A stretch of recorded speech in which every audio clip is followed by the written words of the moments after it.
Imagine, if you will, a world caught between two realms, the familiar and the unseen. A world trembling with the whispers of grief, and yet electrified by the promise of contact beyond the grave. This is the world of Victorian Spiritualism, a realm where the living longed to hear voices long silent. But how much of it was less the paranormal and more the performative? Time to dodge the ectoplasm here on Things Visible and Invisible.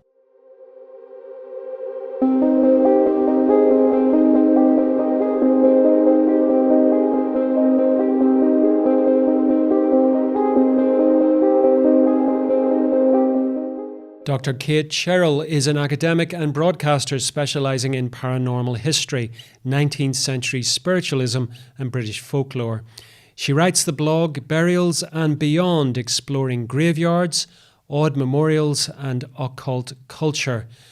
Her debut novel, Begotten, is just recently published, and she joins me down the line from her home in England. Kate, welcome to Things Visible and Invisible. Thank you very much for having me. Kate, our subject matter is 19th century spiritualism, or maybe the history of spiritualism would be a better way of putting it. Where would you like to start in this strange odyssey? Goodness, I mean, that really is, how long is a piece of string, isn't it? There's officially, modern spiritualism is recognised as starting in 1848, or more broadly, the 1840s. But like with so many religious movements and rather more left field movements, we can trace the threads back further and further into the 18th century. But without us being here all day, let's say very firmly 1848 and the dawn of modern spiritualism, where we can meet the Fox sisters, who are arguably the most famous and most important figures in spiritualism itself. We better start at the beginning, Kate, in terms of these Fox sisters. So let's have a little explanation of who they were, where they were, and how they discovered their latent powers. Okay, so the Fox family are the most important figures in modern spiritualism, and the first instances of these phenomena are celebrated today, yearly, as Hydesville Day in the spiritualist religion. So this is the most important instance in the history of spiritualism. It's formation, but it's also when its most central tenets were really galvanized. So everything took place in Hydesville, Rochester, New York. And the Foxes were an ordinary family who found themselves in rather extraordinary circumstances. The phenomena was based around the sisters, or rather two of three sisters. The sister Leah would later be drawn into the strange occurrences, but things largely happened in 1848 between Margaret, best known as Maggie, and Kate Fox. And as with all of these things have become rather more embellished over the years, or they've strayed a little bit from the truth. But reality, as is accepted by the Spiritualist Church, is that suddenly in the Fox household, there started to be these instances of rappings, knocks, these strange communications. And at first, they weren't quite sure what they were. But suddenly, these two young sisters, who were preteens at the time, were able to establish this strange ability of communication with this being. So what started off as just a few little knocks soon became this intelligent communication system, what we see so commonly in horror today, in the most cliched representations of spiritualism, which is one knock for yes, two knocks for no. And that's where it all really established itself, was in the most ordinary house in the middle of nowhere, America, where suddenly these very two young girls found themselves able to communicate with this being. And so as time progressed and they established this system of communication, the identity of this being was suggested as being a murdered peddler, someone who had died within the building. And then as soon as word spread of this amazing communication from these very ordinary, very innocent young girls, more and more people wanted to come and see the phenomena. They were asked to do more demonstrations. And most importantly, this was all happening at a time at great religious change, certainly in the Western world and certainly in America, where we started to see all these different new denominations spring forward, because this was the 19th century. We often see Victorians as being very uptight and stuck in their ways, but in reality, this was a time of enormous developments. We had the telegraph, things like that, where we could suddenly send communications across vast distances that had previously only been unimaginable, but was now seen as within our grasp, as within normality almost. So then the idea that some young girls could be communicating with a spirit who was up there, intangible, untouchable, while it may have seemed largely impossible previously, it suddenly seemed like not only a wild claim, but perhaps scientifically possible, because there were all these changes. We had industrialization, we had great changes in rights, in people's places in the world. This was an amazing melting pot, and spiritualism was birthed into this at the perfect time, where everything genuinely seemed possible. And so when Kate and Margaret started to become really quite famous, aided by a local Quaker family, their older sister Leah joined in, working as sort of like a pseudo manager, and helped establish these seances that people could attend, and they could marvel at these amazing Rochester wrappings. And so from that, they understandably became incredibly famous, but also set about this new religion and set about people thinking about different ways in which they could communicate with the other side, with spirit worlds. Because if these young girls could do it, then what would stop you or I from doing it? It opened up an absolute world of possibilities.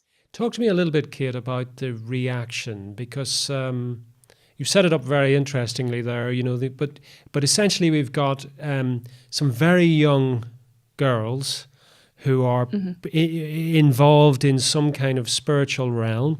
The 19th century, as we know, was a time, as you've identified, of great religious changes and movements, especially in the United States. But there was also a great deal of religious orthodoxy in place at that time. What was the sort of reaction from maybe those that were less enthusiastic about what the Fox sisters were proposing? Yes, yeah, it's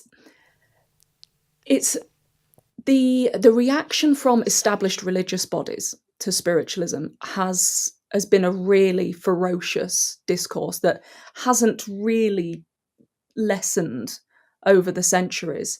So when the Fox sisters started giving their seances, that again were largely based around these snaps, these wrappings, it wasn't just religious figures, clerical bodies coming forward and saying, this is against the Bible. They were also coming forward and saying, regardless of what scripture says about this, we don't think they're producing these sounds through spiritual intervention. We think they're producing them themselves. So while we often think of religious bodies coming forward with a solely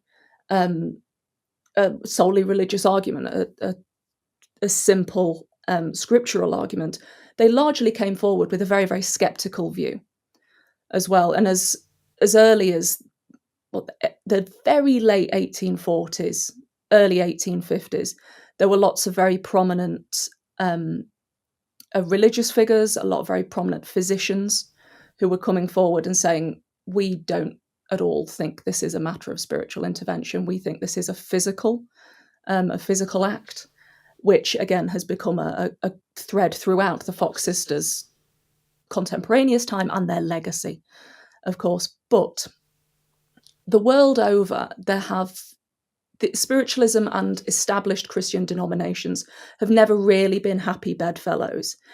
And there hasn't really been one established denomination that has fully accepted the message of spiritualism into itself. Certainly in the UK, there have been many, many instances of Anglican clergy finding themselves interested in spiritualism and then having to make a choice between going and preaching in spiritualist churches and holding teachings there, or staying within the Anglican framework. And there's a great number of them, especially in the interwar period as well, that decided to make that change. The Catholic Church, however, has always been incredibly hardline against spiritualism, but more broadly against communion with spirits. So while a lot of spiritualists over the years have tried to marry the beliefs of spiritualism with established Christian beliefs, that in itself is an enormous conversation. But the general line that the Fox sisters were met with was that communion with spirits is you're basically demonstrating that you're superseding God's authority, that you're bypassing his word, and you're basically insulting God in this act. But also the Bible says things like, believe not every spirit, as in, you may communicate with spirits. There may be this ability to communicate with spirits, but you cannot know that spirit's intention, its role, its origin. So there's almost a protective element in that aspect of scripture that I think a lot of paranormal investigators today hold quite intensively in their own practice, in that a lot of spiritualists over the centuries have said that they're communing with certain spirits. However, when you can't tangibly see something, and when you're going off ultimately secondhand information, you can never really be sure what's truth and what's fallacy. But also the part of scripture that's always held up against spiritualism is the Witch of Endor, yes, which now has been very recently in a new Catholic revision of the Bible has been renamed as the Medium of Endor, which I find very, very interesting itself. But the Witch of Endor was consulted by Saul when he couldn't get communication from God as to what would be best to do in battle to defeat the Philistines. And what was summoned or conjured, shall we say, by the Witch of Endor delivered a incredibly frightening, damaging prophecy of doom, for want of a better phrase. So there's this really entrenched biblical tradition of, you communicate with spirits, terrible things are going to happen, God is not happy. So coming forward and saying that you're essentially bypassing God and you're chatting with heaven, you were never going to find yourself on an easy path. You were always going to come across these really heavy blockades. And the Fox sisters certainly did. And I think as well, and just on that biblical reference to the Witch of Endor, the church fathers, for example, they've often said that what was it that was conjured up? There's this idea that, which you've alluded to earlier as well, which is nobody's quite sure what it is you're getting involved with when you're conjuring these things up. So we've established that the Fox sisters immediately put themselves outside of any kind of Christian orthodoxy, be it Catholic, Protestant, evangelical, or whatever. Most people would be not happy with what they were suggesting. Interestingly, and we'll get to this in a moment, but the 19th century is also known as a great time of scientific inquiry, and something like the whole realm of spiritualism became examined by that, and we'll explore that a little bit further along the line, Kate, because it's a fascinating sort of debate between religion in general and science. But we also have then something else, so there are outliers from both Orthodox belief and also from the scientific establishment. But the Fox sisters then, in the true American style, or am I being too glib, they sort of become their own sort of celebrities, and they become very famous at what they do. As you said, one of their sisters is their manager, and they're out there and they're touring, I guess. Is there something in this story which is quintessentially American, if I can put it like that? And I'm not putting it in a pejorative sense, but something about, if you've got something to sell, get out there and sell it. I think absolutely. I think while spiritualism is established worldwide now, albeit in very small pockets, it is an inherently American movement. And I think the way that it spread couldn't have happened in the same way in any other country, because it was the time and the location that really made it go on like wildfire, because you had this amazing sort of time of new religions. You had discourse around emancipation, around women's rights, the real American dream of anyone can make something of themselves, including these small girls in the middle of nowhere. Why shouldn't they be these great talents, these great religious figures? While it wasn't obviously welcomed everywhere with open arms, it wasn't completely dismissed.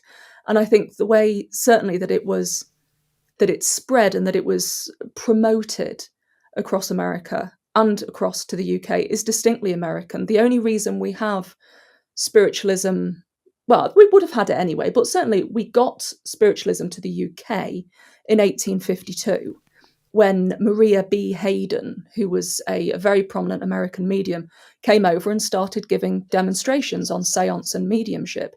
So I often say that spiritualism is an American import to the UK.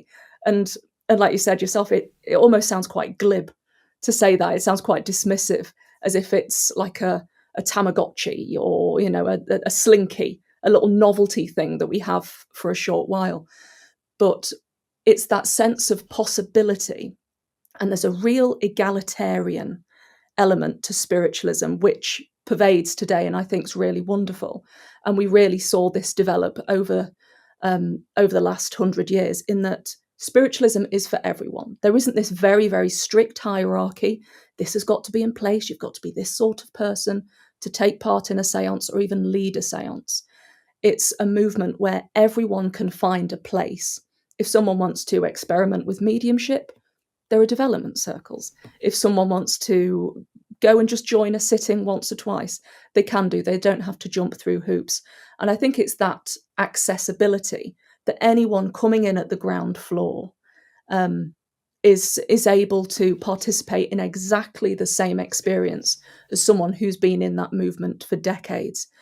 And as well, certainly in the UK, spiritualism really bloomed in working class communities in the North, because again, it was that accessibility, it was a sense of community that a lot of established denominations weren't able to replicate at that time. So spiritualism wasn't just and isn't just a religious movement or a belief system.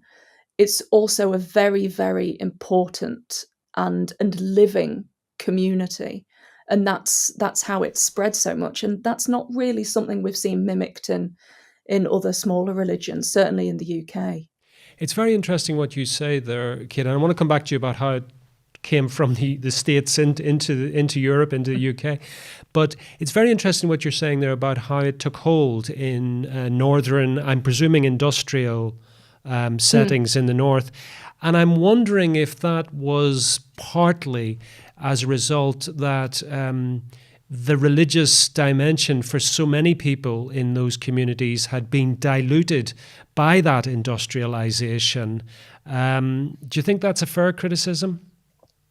I think so. I think in a lot of working class communities, especially in places like Newcastle and in North and West Yorkshire, especially West Yorkshire, these were communities that had been largely forgotten by the government. They were religious communities. So this didn't mean that spiritualism came in and all of a sudden everyone went not going to church on Sunday. For a lot of these people, spiritualism was supplementary to their pre-existing faith. But certainly spiritualism appealed more because it offered this community outlet. And there are some amazing stories of spiritualism in places like Newcastle, where communities banded together not only to worship, but to, and worship doesn't even seem the right phrase. They would establish these almost like community interest groups, which again we see across the 19th century, across so many different fields, where they would bring lecturers, speakers. They didn't have to be mediums, they could just be prominent persons who were writing about spiritualism or parapsychology, and they would be able to bring them up to these industrialized northern towns because of that community, because they were pooling together their funds, and they could bring things that were normally inaccessible to working class communities and have these little groups where anyone was welcome, anyone could participate. And in doing that, they were able to cultivate and to nurture their own mediums. And there are lots of really lovely stories of these young women developing mediumship. And again, I think the fascinating thing about spiritualism and paranormal history is you don't actually have to believe that these people had abilities. You don't have to believe in the paranormal to acknowledge that it's an incredibly important social movement, and it's a really important part of social history. And so to look at these communities and see the tiny wages they were on, the terrible circumstances under which they were labouring, and then on a weekend, they'd all come together, put a few pennies in a pot, and support the development of a young girl who represented their community, who they would then allow or sponsor to go off to London and do demonstrations, be investigated, all of those things. So they really made their own small town heroes. And so once again, everything always comes back to that community aspect. Yeah, absolutely. The tale of the Fox sisters, understandably, spread like wildfire. And from doing a few little rappings and knocks on their personal kitchen table and their neighbour's house, they were soon doing seances for hundreds of people, and then ultimately even grander demonstrations. And this is the same way in that so many prominent mediums cut their teeth in spiritualism itself. But I think one of the most interesting things about the Fox sisters' early seances, that again were these huge events, was that no one was asking very profound questions. We see now seances as being, oh, is there anybody there? Can I contact this deceased relative? No. So many tales of not only the Fox sisters' early seances, but other prominent mediums' early seances were really, really dull questions. They were about things like just local gossip, like does so-and-so still like so-and-so?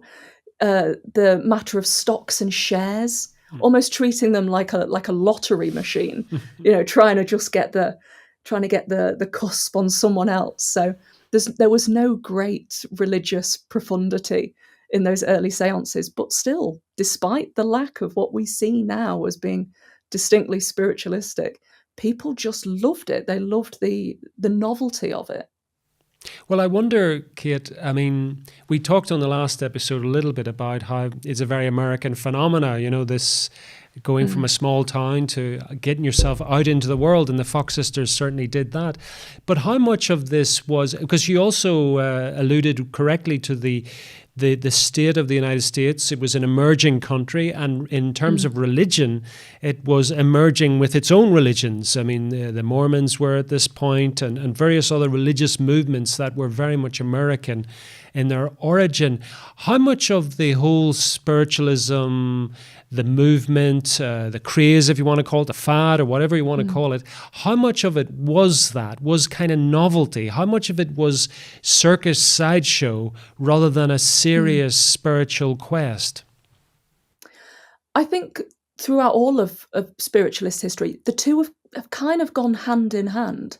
So as much as it's quite fun to see that people were coming to seances and saying, hey, is my neighbour, doing something they shouldn't be doing, or what's going to happen in the stock market. So while that's been happening, alongside it, there has always been this sense of spiritualism being able to answer those big questions that perhaps people weren't able to find in other established religions. Like you say, it's the same with Mormonism and religions like that. Mormonism was making a very ancient text seem suddenly very active and very relevant again. And spiritualism was doing the same. But the thing with spiritualism is that it was still established within a Christian framework. It did still acknowledge the existence of God, the Holy Trinity. And so you could almost use spiritualism as like a cup to support your own Christian beliefs, because if the common man could make contact with spirit, it would legitimize all the discourse in the Bible about the endurance of the human soul and the existence of an afterlife. And even it would legitimize the tale of Christ's resurrection. So as much as many different religious bodies objected to spiritualism, and understandably so, many spiritualists they found their own faiths to be somewhat strengthened through spiritualism because they had that extra reassurance. And of course, in the 19th century, there was a lot of healthcare wasn't the best. We have so many tales of like scarlet fever outbreaks, various epidemics. And so when people were able to live through those, lose loved ones, and then have a little bit of reassurance that there is something beyond this, you will be reunited, then spiritualism found its place as a kind of bolt-on to a lot of pre-existing religious beliefs. Now, it's interesting you placing it within the Christian context. And on the last occasion that we spoke, we were very clear that this is definitely outside Christian orthodoxy and has always been perceived as that. The movement, spiritualism sort of, if we take the sort of trajectory then in the 19th century, it kind of fits neatly with some of the more esoteric religious dimensions that start to emerge by the end of the 19th century, partly as a result of empire and various things where certain influences start to return to places like initially the British Isles, but also then to the United States. Is there some, do you see that thread very clearly, that in some ways the trajectory starts to move in that sort of more, if we can say, occult direction rather than any kind of Christian orthodoxy? Yeah, I think spiritualism in the 19th century, if you see it as a tree, almost from its incarnation, it very much spread out when people were able to take accepted ideas within spiritualism of the individual's ability to hold seances, to hold spiritual communion. And then when we have later instances of 19th century esotericism, a lot of Eastern esotericism being imported and suitably moulded for Western palates, we can see that there is this sort of symbiotic relationship between the two fields where spirit contact, while not largely accepted, it was a prominent thread throughout Western discourse, certainly in things like periodical culture or magazine culture, where people who were on lower wages were able to access up-to-date, new and exciting reports and research into spirit communication and therefore occult communications as well. We see a lot of people who were involved in the spiritualist presses suddenly setting up parallel occult presses as well. So there is this resurgence of interest in magic in the 19th century, and certainly a lot of that has to come from a certain freedom of belief and freedom of personal practice that I personally feel was facilitated to an extent by spiritualism's prevalence in the sort of the social mindset. Yes. Now, on the last occasion, you talked about how spiritualism moved from the United States to the UK by the 1850s and found a ready home amongst industrial communities in the north of England, for example. But there came a point where seances and spiritualism per se became kind of fashionable in the sort of Victorian world, certainly on this side of the Atlantic. How did that transition happen? Well, it's never been an easy transition. I'd like to say very much that Maria Hayden and her husband came over to the UK and they were welcomed with open arms, and everyone believed that she was a fantastic medium and everything was wonderful and legitimate. But like many American mediums that followed her, she was met largely with hostility. Certainly in London, she was tricked almost, I would say, at a séance that I think was held with two of Charles Dickens's friends, and they tricked her to rap out the answer to a question, and the question was, "Is Maria Hayden a fraud?" And the spirit answered one knock for yes. So she wasn't off to the best start, but ultimately, as she went round, almost preaching the good word of spiritualism, but largely just giving demonstrations, and almost like you'd see, like at craft fairs, if someone's got a new device, it's sort of, look, this is what I can do, this is what you can do. Really just pushing forward this sincerely held belief that this was something that would benefit the world, not just certain individuals. And so when it spread, it was, as before, the two branches of beliefs of this could have serious spiritual importance to the world, and also, isn't this fun, isn't it? Novelty. So you do have these instances of people, like upper class ladies, after having their friends around for tea and cake, clearing the table and then doing a little bit of table tipping afterwards for a little bit of fun. After all, the table's there, you finished your cake. So there's really the two extremes of people having these amazing moments of great spiritual revelation. And then in the next room, you'll have a load of upper class women giggling as they make a table dance around a room. So there has always been that real novelty aspect to spiritualism, which should also be celebrated. It's really important. Now, alongside this, certainly in this country, and you alluded to this on the last occasion we spoke, Kate, there's the religious dimension and religious debates about this entity, but there was also a scientific inquiry in the 19th century, as we know, was very much into scientific inquiry, and very quickly things like ectoplasm, which we better, I'll let you define what that is, Kate, but suddenly these things became under the scientific inquiry, and the whole thing sort of, I don't know whether it turned into farce or whether it turned into scientific inquiry. Help me out. Yeah, it's when you see the extremes that spiritual, what should we say, manifestations took in the late 19th century. When we look back on it now with hindsight, it's very hard to look at certainly a lot of the images and read some of the reports and go, oh, of course that's worthy of scientific investigation, because it's so extreme and it's so ridiculous. But I suppose as well, we have to remember that like in all fields, to succeed, you have to be doing something different to the person before you. And that was the same with a lot of mediums that would tour and hold these great grand seances or great demonstrations. They all wanted to do something different to the ones that preceded them. And so that's when we get to really the age of great materialization or physical mediumship, which still happens today, albeit in very, very small circumstances, mainly in demonstrations in the Netherlands. But ectoplasm itself isn't like it is on Ghostbusters, sadly. Ectoplasm is best described as a physical manifestation of a medium's psychic self. Like, it's an extension of a medium itself. It's the medium spirit made flesh.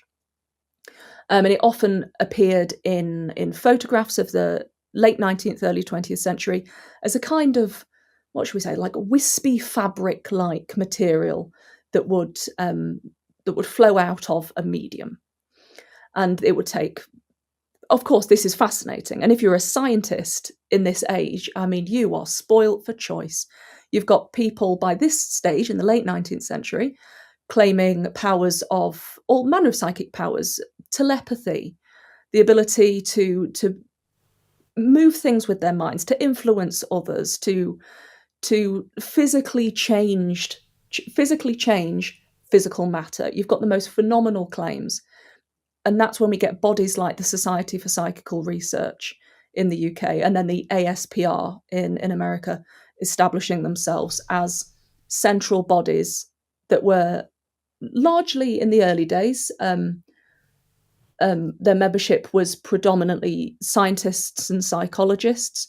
Now there's a lot more diversity in there, but certainly there was a great variety of people who then dedicated their time to investigating the legitimacy of the phenomena. And there are a lot of people today who do thoroughly believe in ectoplasmic production today. A lot of a small group of mediums who still produce ectoplasm.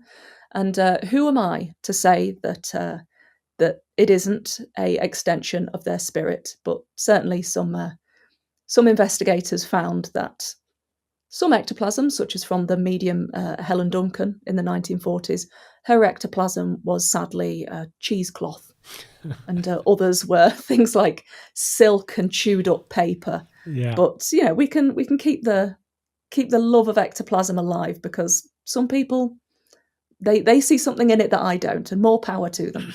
Yeah. Now, around that time, Kate, you had some quite famous enthusiasts for spiritualism. And you also had some very famous individuals or celebrities of their time who were opposed to it. I'm thinking of Houdini and Sir Arthur Conan Doyle. The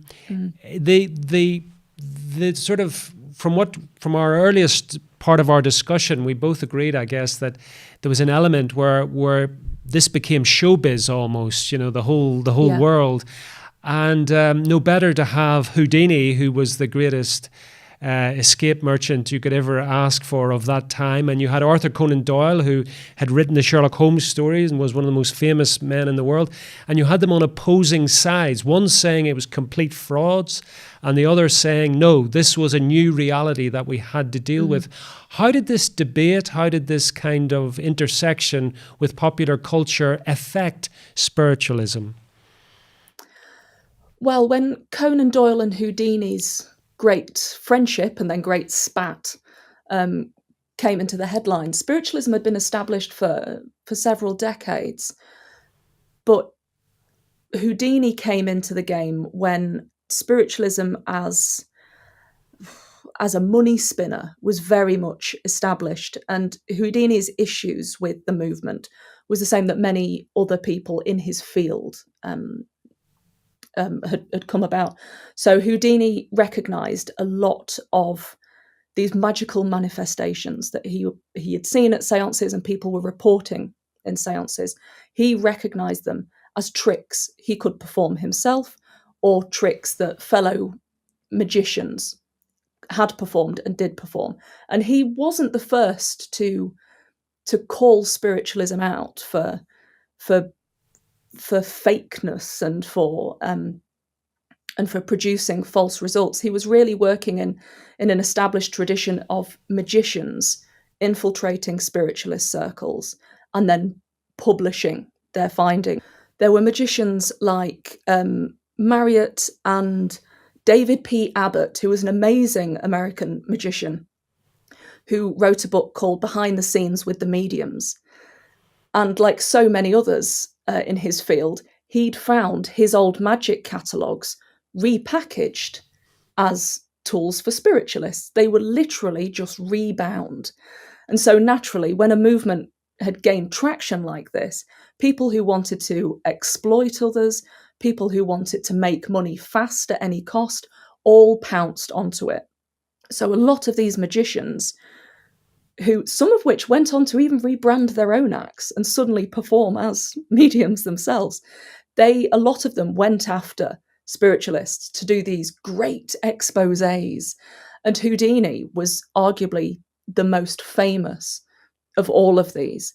And he really took it to heart, I think, because he saw the levels of emotional and financial exploitation that had continued to happen throughout the spiritualist movement, and in that interwar period as well, where spiritualism had enjoyed its second wave, really. There were more people than ever believing in spiritualism, but also more people than ever that had experienced extreme levels of loss that hadn't really been encountered before in that generation. So I think Houdini came from a very noble background when he did his investigations, but I think Conan Doyle did as well. He was very much going around the world, literally killing Sherlock Holmes, literally knocking off his best known character so that he could go and tell the world of how wonderful spiritualism was and how it could help those who were grieving, like he himself had experienced loss. So it was a very fraught time. So unfortunately, we're coming to the end of this discussion, Kate, and I want to sort of bring it to a conclusion, certainly in this country, because I think it's sort of ironic. I think I'm right in saying that in the 1940s there was various acts passed, the Fraudulent Mediums Act and various things to stop sort of fraudulent mediums, people taking advantage of people through this.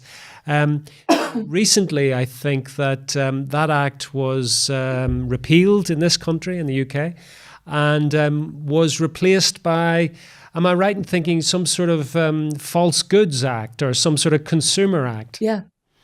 Yes, yeah. It's now a Consumer Goods Act that stops it's supposed to stop. It's supposed to stop the exploitation of people by those who profess to communicate with the dead. But yes, certainly, Helen Duncan was very much the sacrificial lamb of the Second World War period into the 50s. She was very much, I believe, very unfairly targeted by the authorities. But yeah, Helen Duncan was, I mean, how do you cram down one of the greatest, most shocking news stories into a soundbite? Well, maybe we won't, Kate. I think. Oh well, there we are then. I think for now it's very interesting that we've gone from the Fox sisters and their sort of a rise to celebrity through mediumship, to coming around to a very British full stop, which is consumer goods. Are you selling what you really should be selling? So I think for now, at least, I think that's a good point to stop. Kate, tell people where they can find out more about you and where they can pick up a copy of your latest book. You can find me all over social media as Burials and Beyond. You can get my personal website at katecherrell.com, and you can buy a copy of Begotten at Amazon, Waterstones, Barnes & Noble, or you can get a signed copy on my website. It's the perfect haunted house story. For now, Kate, thank you so much for coming on Things Visible and Invisible. Thank you for having me. Thank you for joining us on another episode of Things Visible and Invisible. We're dedicated to uncovering phenomena that challenge our understanding of reality, from ancient enigmas and paranormal encounters to scientific anomalies and forgotten histories. If you enjoyed this journey into the mysterious and unexplained, please consider subscribing to our channel and hitting the notification bell to stay updated on future explorations. Have a personal experience or story that aligns with our investigations? We'd love to hear from you. Visit our website at tvi.show and reach out through our contact form. While we can't feature every submission, we review them all, and your story might be featured in an upcoming episode. To support our continued investigations, please consider becoming a Patreon supporter or channel member. Your contributions make these explorations possible and give you access to exclusive content, early releases, and monthly behind-the-scenes discussions with our team. Don't forget to check out our merch store. We've got everything from TVI-branded t-shirts and hoodies to stickers and coffee mugs, perfect for showing your support while keeping the mysteries close. Thank you for watching, and we'll see you next time as we continue to explore the things visible and invisible.